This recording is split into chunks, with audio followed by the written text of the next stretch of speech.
चैत्र नवरात्रि। दोस्तों, चैत्र नवरात्रि की शुरुआत 9 अप्रैल से हो रहा है। इन 9 दिनों में इस पर्व में माँ दुर्गा के 9 स्वरूपों की पूजा की जाती है। माँ दुर्गा के 9 रूप हैं अलग अलग, जिनके नाम है माँ शैलपुत्री, ब्रह्मचारिणी, चंद्रघंटा, कुष्मांडा, स्कंदमाता, कात्यायनी, कालरात्रि, महागौरी और सिद्धिदात्री। इन 9 रूपों को हर दिन अलग रूपों की पूजा की जाती है। और हम चैत्र नवरात्रि की शुरुआत 9 अप्रैल से हो रहा है। आपको बता दूं, नवरात्रि साल में 2 बार होती है। एक होती है शारदीय नवरात्रि, होता है ग्रीष्म नवरात्रि। तो ये ग्रीष्म नवरात्रि है ना। और इनकी शुरुआत 9 अप्रैल से हो रहा है। इन 9 दिनों में माँ के 9 रूपों की अलग अलग पूजा की जाती है। और इस मौके पर भक्त उपवास रखते हैं, सात्विक जीवन जीते हैं। ठीक है। नवरात्रि के हर दिन माँ के 9 रूपों की पूजा की जाती है, मैंने भी जैसे बताया। ठीक है।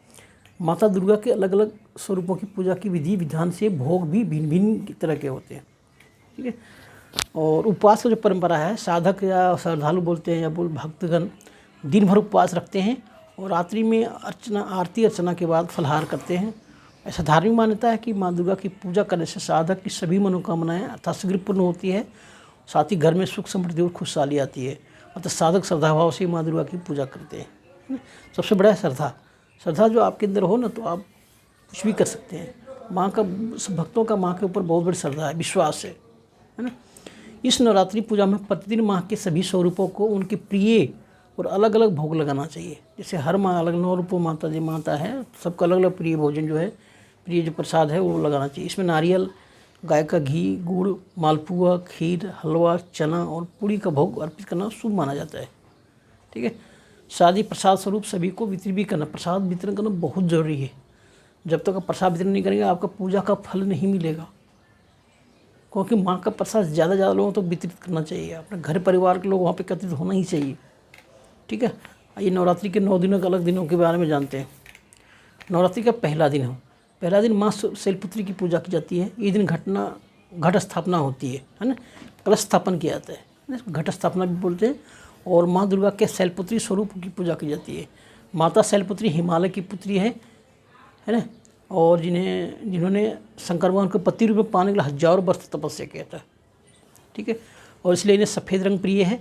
साथ ही इन्हें गाय के घी से तैयार भोग लगाना शुभ माना जाता है। नवरात्रि के पहले दिन माँ शैलपुत्री की पूजा के साथ, पूजा के बाद भोग में गाय के घी से बना हलवा, रबड़ी या मावा के लड्डू का भोग लगा सकते हैं। ठीक है। दूसरा दिन है माँ ब्रह्मचारिणी की पूजा होती है। इस दिन शक्कर और पंचामृत का भोग माँ के समक्ष अर्पित करते हैं, इसलिए प्रिय भोग माना जाता है। ठीक है।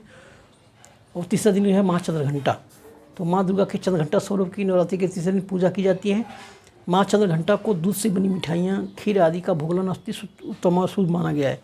ऐसी भी मान्यता है कि इस प्रसाद से माँ चंद्रघंटा अधिक प्रसन्न होती है। ठीक है। अब है नवरात्रि के चौथा दिन माँ कुष्मांडा। नवरात्रि के चौथे दिन माँ कुष्मांडा की पूजा की जाती है।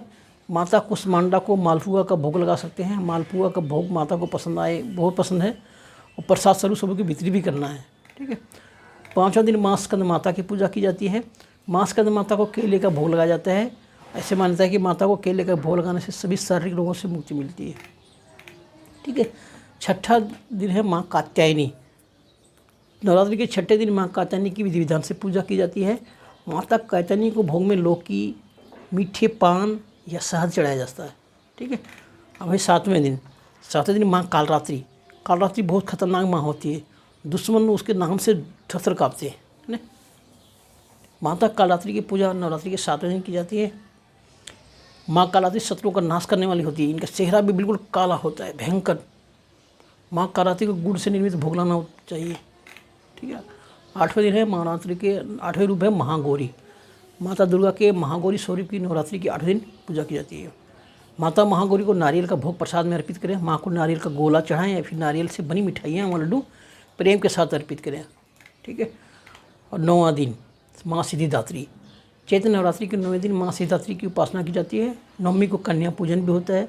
इस दिन माँ को सिद्धिदात्री का हलवा, पूड़ी, खीर या चना मसाला का भोग लगाया जाता है और कन्या पूजन भी किया जाता है। कन्या को प्रसाद और अपनी इच्छा अनुसार जो भी दान कर सकते हैं, दे सकते हैं। ठीक है। तो दोस्तों, ये थे नवरात्रि के 9 दिन के अलग अलग माता के रूपों की व्याख्या और वर्णन। अब माता आपके घर को खुशियों से भर देंगे, धन संपत्ति से परिपूर्ण हो जाएंगे, आपके घर में जमती जीवन सुखियाँ आएगी, है ना। थैंक यू दोस्तों, इस वीडियो में इतना ही। मिलते हैं अगली वीडियो में अलग टॉपिक के साथ में। वीडियो को लाइक और सब्सक्राइब जरूर कर लीजिएगा। हम इस तरह के वीडियो लेकर आता हूँ, धार्मिक वीडियो, ताकि आपके अंदर संस्कार के लिए गुनगुन भरे, आपके बच्चे में ये संस्कार पैदा हो, है ना, आप एक संस्कारकारी बने। Thank you.